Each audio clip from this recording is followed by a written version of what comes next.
So alright guys, तो आज हम आए हैं एक बहुत ही ख़ास जगह पे, जिस जगह के बारे में बताने के लिए कुछ पूरी की पूरी हिस्ट्री है। और मंगोल जिसको आप जानते होंगे, उनकी लाशों को यहाँ पे सीढ़ियों के नीचे दबाया गया है।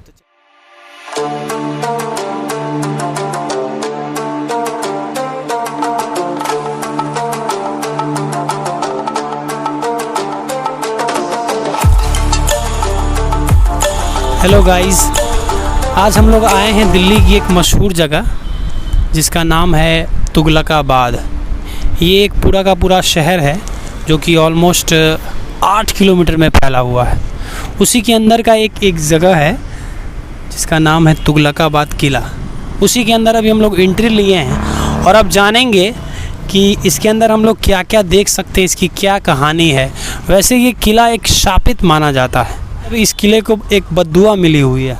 हज़रत निज़ामुद्दीन औलिया बहुत मशहूर और बहुत ही पहुँचे हुए एक सूफ़ी संत थे, जिनकी दरगाह हम लोग जानते भी हैं और वो भी एक बहुत बड़ा केंद्र है। उन्होंने इस जगह को शापित दिया था। यहाँ पे देखेंगे आप लोग तो नज़र आएगा, यहाँ पे तुगलकाबाद किला के बारे में कुछ एक्सप्लेनेशन दिया हुआ है। जैसे तुगलकाबाद किले का निर्माण तुगलक वंश के संस्थापक गयासुद्दीन तुगलक के द्वारा 1321 से 25 के दौरान किया गया। यानी ये पूरा का पूरा किला जो है लगभग 6 किलोमीटर में फैला हुआ है। सुरक्षा की दृष्टि से यानी ये एक तरह से यहाँ पे गांव होता था। इस आसपास ये एरिया जो होता था, ये सारा का सारा गांव होता था और यहाँ के एरिया को इसलिए बनवाया गया था, विकसित इसलिए किया गया था। और दिल्ली में आप देखिएगा तो ऑलमोस्ट दिल्ली सल्तनत की जो स्थापना हुई तो उस पर लगभग 5 वंशों ने शासन किया। 5 वंश में थे गुलाम वंश, खिलजी वंश, तुगलक वंश, सैयद वंश, लोदी वंश। उसी में थे ये तुगलक वंश, यानी तीसरा जो वंश था तुगलक वंश, उसी के शासक थे पहले दिन तुगलक ने बनवाया था। तो आप देखेंगे और क्या लिखा हुआ है इस पे कि दिल्ली के तीसरे शहर की राजधानी के रूप में यह स्थापित हुआ था। और यह किला एक चट्टानी सतह पर स्थित है। यानी आप इसको देखेंगे चारों तरफ तो ये चट्टान ही चट्टान है। देख सकते हैं यहाँ से पूरी दिल्ली नज़र आती है। नीचे देख रहे हैं वो चारों तरफ से आपको नज़र आएगा। वो सामने देख रहे हैं वही गयासुद्दीन तुगलक का मकबरा है। यानी उन्होंने एक किला बनवाया यहाँ पर और वो किला तो ये चारों तरफ से आपको एक बार दिखाइए तो चारों तरफ देखिए, यहाँ से आपको नज़र आएगा किला कितने दूर में है। वहाँ से उधर आएगा ऑलमोस्ट 6.5 किलोमीटर 7 किलोमीटर के आसपास ये एरिया सब फैला हुआ है चारों तरफ से। और ऐसे और यहाँ पर गयासुद्दीन तुगलक का मकबरा सामने सीधे नज़र आता है। यानी सिर्फ वहाँ पे वो जो है उनकी कब्र है गयासुद्दीन तुगलक की, वो कब्र है वहाँ पे। और यहाँ से पूरा का पूरा किला है ये। और ये जगह के बारे में भी ये बातें चलती हैं कि ये जगह भी मतलब कि सेफ़ नहीं है। आप अगर कभी भी घूमने अगर इधर आएँ तो दिन में ही आया करें, कभी भी शाम के बाद ना आए। चल के आगे देखते हैं कि और क्या क्या नज़ारे देख रहे हैं। सूफ़ी संत हज़रत निज़ामुद्दीन औलिया की शराब थी इस जगह पे, क्योंकि उनका गयासुद्दीन तुगलक से उनकी सोच मैच नहीं करते। तो आप देख सकते नज़ारा कैसा ऐसे बना हुआ, बस ऐसे ही आधा अधूरा रह गया था। मतलब कि गयासुद्दीन तुगलक का उद्देश्य ही था कि मंगोलों से इस जगह को सेफ़ किया जाए। मंगोल के बारे में तो आप लोग जानते ही हैं कितने डेंजर होते थे, जहाँ जाते थे कत्लेआम मचाते थे। तो देखेंगे तो आपको सब कुछ नज़र आएगा। चारों व्यू दिखाइए तो ऐसे चारों तरफ से, मतलब लास्ट तक वो ख़त्म नहीं हो रहा, इतना दूर में है ये। कल 7 राजधानियों में तीसरी राजधानी थी जिसको गयासुद्दीन तुगलक ने लगभग 4 साल लगे इनको किला को बनाने में। आगे चल के देखते हैं और क्या क्या नज़ारे मिल सकते हैं इसमें। लिया जाए तो ये गाइडलाइन के रूप में आगे काम करेगा कि कौन कौन सी जगह है जो कि आपको अंदर देखने को मिल सकती है तुगलकाबाद किले के अंदर। तो आप देखेंगे गेट है, जैसा कि हम लोग एंट्री कर चुके हैं। उसके बाद layout of city streets as revealed by excavation. जैसे इसकी खुदाई हुई तो आप इसको देखेंगे, जैसे इस जगह की खुदाई हुई तो यहाँ पे के बारे में कहा जा रहा है कि आपके गली वगैरह जो हम लोग देख रहे हैं, अंदर जाएंगे तो जामी मस्जिद मिलेगा, उसी मीना बाज़ार उसके अंदर मिलेगा, उसी के अंदर पैलेस एरिया है, बाउली है ना। बाउली के बाद गयासुद्दीन तुगलक का मकबरा उधर है ना, हम लोग जैसा कि दिखाए। अंदर मस्जिद है, रिमेन्स ऑफ हाउसेस, बहुत सारे ऐसे खंडहर घर के पड़े हुए हैं वो है। और है विजय माँ है, सीक्रेट पैसेज है ना। और बाओली, फिर आर्कियोलॉजिकल कुछ रिमेन्स है, आदिलाबाद किला जिसके बारे में हम लोगों ने शुरू में पढ़ा था उसके बारे में। अब चलते हैं सीधा और अंदर देखते हैं इन सब चीज़ों का क्या क्या लोकेशन है और कहाँ कहाँ कौन कौन सा जगह कौन कौन सा चीज़ें मिल सकता है।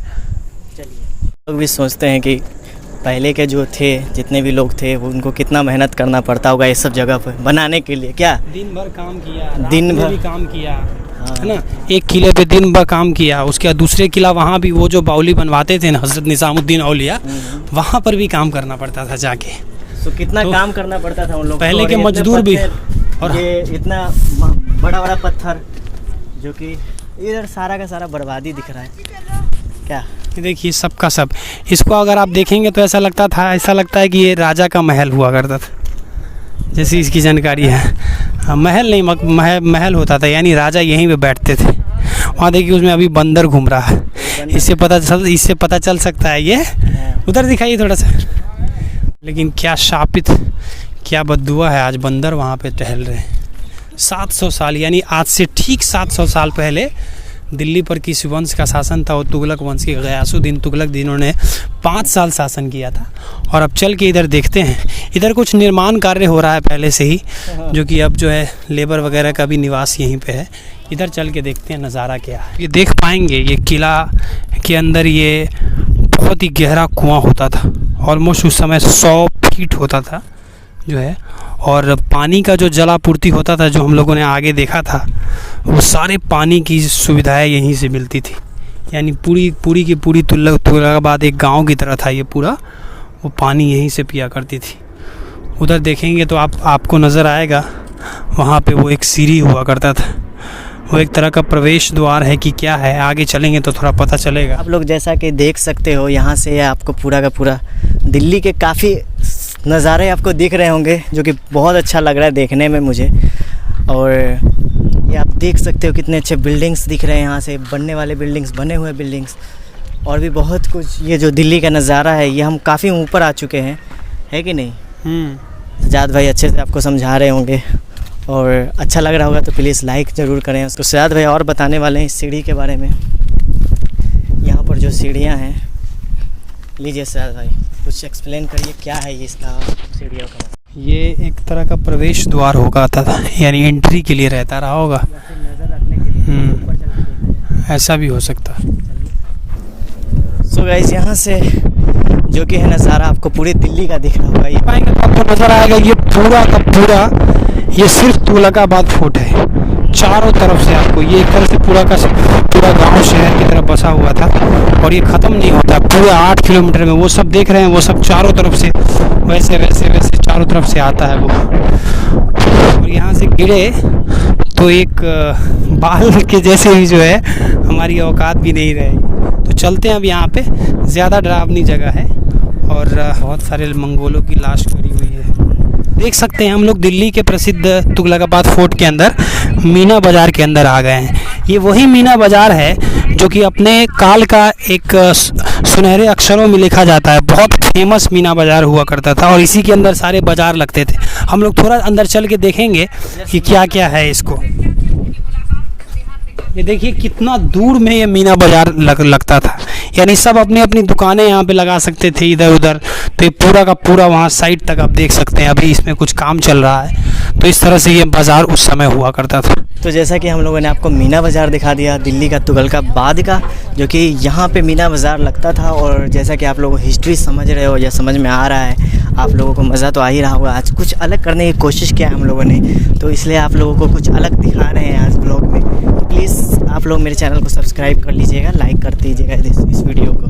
Thank you. चलिए और आगे देख सकते हैं, और आपको क्या दिखा सकते हैं हम लोगों को। चलिए आगे चलते हैं। गाइस, जैसा आप लोग देख सकते हैं, हम लोग वहाँ शुरू में देखे थे कि तुगलकाबाद मॉस्क के बारे में, यानी मस्जिद कौन है, उसके अंदर कुछ जानकारी मिलती नहीं है। लेकिन आप ज़्यादा गौर से देखेंगे तो पता चलेगा ये वही मस्जिद है जो तुगलकाबाद के अंदर वाली मस्जिद है ये। लेकिन इस सब के बारे में ज़्यादा जानकारी है नहीं। इतनी सारी बातें लिखी हुई है बाहर, मीना बाज़ार है, मॉस्क है, तरह तरह की चीज़ें हैं।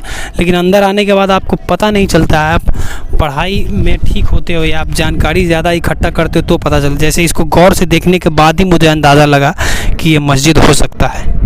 और ये शायद मस्जिद ही है, क्योंकि इस तरह मस्जिद ही होता है। एक और ऐसी जगह पे आए हैं जहाँ से आप लोगों को पूरा का पूरा दिल्ली दिख रही है गाइस। तो ये वही जगह है जहाँ पे भी हम लोग घूमने आए हैं, तुगलकाबाद। और ये देख सकते हो ये नज़ारा जो कि आप मेरे पीछे देख रहे हो, चारों तरफ से आप देखो तो आपको सिर्फ और सिर्फ दिल्ली दिखाया जाएगा आपको गाइस। हर जगह घूमते, और हवा भी बहुत तेज़, हम काफ़ी ऊंचाई पे आ चुके हैं। और ये बता रहे हैं सजाद भाई कि वो जो उधर आपको दिख रहा है उस साइड में, आप बताइए। यानी इतनी ऊंचाई पे आके खड़े हुए हम लोग कि यहाँ से सब कुछ नज़र आ रहा है। देख रहे हैं वो गयासुद्दीन तुगलक का मकबरा है वहाँ पे। एक अलग बात ये है कि दोनों जो इस दुनिया से पर्दा किए थे, गयासुद्दीन तुगलक, और गयासुद्दीन तुगलक को इस किले के ताल्लुक से ही जो है हज़रत निज़ामुद्दीन औलिया ने जो है एक बद्दुआ दी थी कि ये किला चलेगा नहीं। और तो उसी साल 1325 ईस्वी में, जिस वर्ष गयासुद्दीन तुगलक जब यहीं पे आसपास में एक जगह है कहीं पे 6-7 किलोमीटर दूर के आसपास ही, अफगानपुर, जब वो बंगाल से जीत कर लौट रहे थे, बंगाल अभियान से लौट रहे थे, तो उनको ये खबर मिली कि उनके पुत्र जूना खान, जो कि आगे चलकर मोहम्मद बिन तुगलक के नाम से मशहूर हुए, वो उनके मुरीद हो गए, हज़रत निज़ामुद्दीन औलिया के मुरीद हो गए।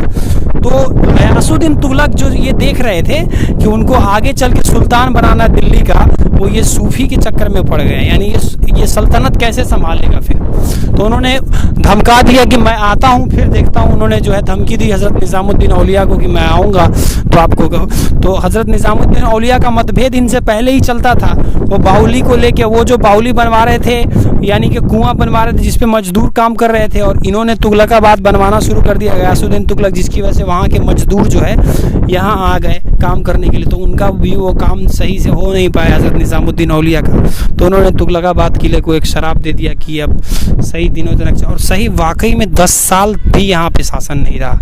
1321 से 24 तक ये बना 4 साल में, और 27-28 ऑलमोस्ट इसी के आसपास जो है ये किला खंडहर में तब्दील हो गया, छोड़ दिया, वापस दोबारा कोई शासक नहीं आए।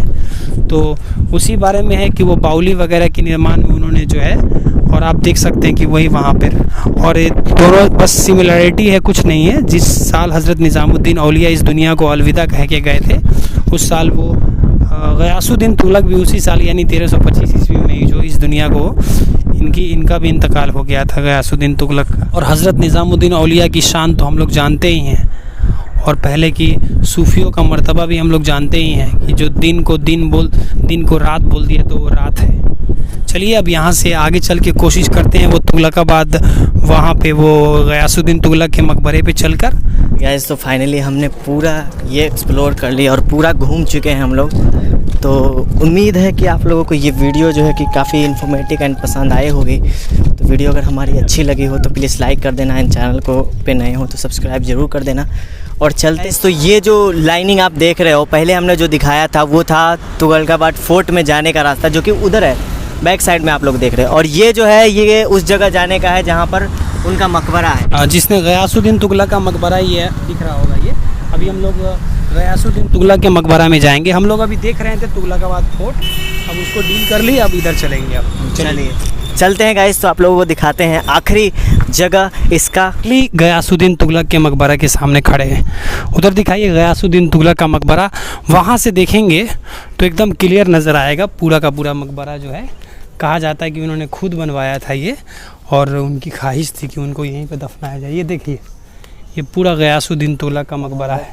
इसके अंदर जाएंगे तो पता चलेगा कितनी कब्र है। जैसा मैंने पढ़ा है, मुझको जानकारी है, इसके अंदर 3 कब्र है। एक गयासुद्दीन तुगलक की खुद, एक उनके वाइफ की, और एक उनके बेटे की। बेटे मतलब जूना खान मोहम्मद बिन तुगलक, जो कि सबसे दिल्ली सल्तनत का सबसे ज्ञानी शासक हुआ करता था। ऑलमोस्ट उनके पास 23 भाषाओं का ज्ञान था। देख सकते हैं यहाँ से सब कुछ क्लियर नज़र आ रहा है। अब 3 कब्र है, बीच में ये मैं कंफर्म हूँ कि ये बीच में ये गयासुद्दीन तुगलक का मकबरा है। और कई सारे इतिहासकार इस बात पे चुप्पी साधे हैं कि ये उनके बेटे की कब्र है मोहम्मद बिन तुगलक की, या फिर उनके वाइफ की है। इस बात का इतिहास हो सकता है ये उनके बेटे की कब्र हो वो, और उधर वाले जो है उनकी वाइफ की कब्र हो। ये उनके वाइफ की कब्र हो तो वो मोहम्मद बिन तुगलक की कब्र हो। लेकिन इसके बारे में कंफर्म कहीं पे पुष्टि नहीं मिलती कि कौन सा है, लेकिन बीच वाला ये कंफर्म है कि ये गयासुद्दीन तुगलक का ही मकबरा है। गाइस जैसा कि आप लोगों ने देखा, हमने आप लोगों का पूरा हिस्ट्री बताया यहाँ का ना। तो हम लोगों ने तुगलकाबाद देख लिया, उसके बाद आप लोगों को ये पूरा गयासुद्दीन तुगलक का मकबरा, अंदर 3 है उनके वाइफ का, मोहम्मद बिन तुगलक का, सब मकबरा आप ये चारों तरफ देख सकते हैं। लोकेशन अगर आप आना चाहे तो आ सकते हैं। और यहाँ पहुँचने का बहुत आसान तरीका है कि आप मेट्रो स्टेशन से गोविंदपुर मेट्रो स्टेशन उतरना है और वही सबसे सबसे इजी है, नज़दीक में नियरेस्ट वही है। तो आप गोविंदपुरी मेट्रो स्टेशन से उतरेंगे और वहाँ से लाल कुआं, और लाल कुआं से कुछ दूर 1-8 किलोमीटर चलने के बाद, 1 किलोमीटर चलने के बाद आप जो है तुगलका, वहाँ टेम्पो भी ले सकते हैं। तुगलकाबाद फोर्ट के पास आएंगे और ये ठीक सामने एक दूसरे, ये दोनों है, उधर फोर्ट है और इधर जो है लेफ़्ट साइड में आपको ये गयासुद्दीन तुगलक। तो अच्छा लगा होगा वीडियो और इन्फॉर्मेटिव लगा होगा, क्योंकि भाई ने बताया आपको सारा का सारा हिस्ट्री। तो जितनी जानकारी हो सकती थी या उतनी हमने कोशिश की हम लोगों ने देने की और आप लोगों को दिखाया भी। इतिहासकार तो है नहीं, जितनी कोशिश कर सके हम लोग, जितनी जानकारी, और तुगलकाबाद के बारे में और भी जानकारी प्राप्त कर सकते थे, लेकिन उसमें जाने के बाद ऐसा लगा कि कुछ एक्सप्लेनेशन नहीं है। जो अंदाज़ लगा सकते थे, बस वही अंदाज़ हम लोगों ने लगाया और पढ़ा, जो भी कितना वहाँ पे लिखा हुआ था वही आप लोगों को बताया। कर देना और शेयर कर देना इस वीडियो को स्पेशली, और सब्सक्राइब जरूर करना गाइस। तो मिलते हैं नेक्स्ट वीडियो में। Thank you very much. और कमेंट में बताना सजाद भाई का आप बताने का स्टाइल आपको कैसा लगा। उम्मीद करता हूँ अच्छा ही लगा होगा। तो चलते हैं, मिलते हैं नेक्स्ट वीडियो में। Thank you, good bye.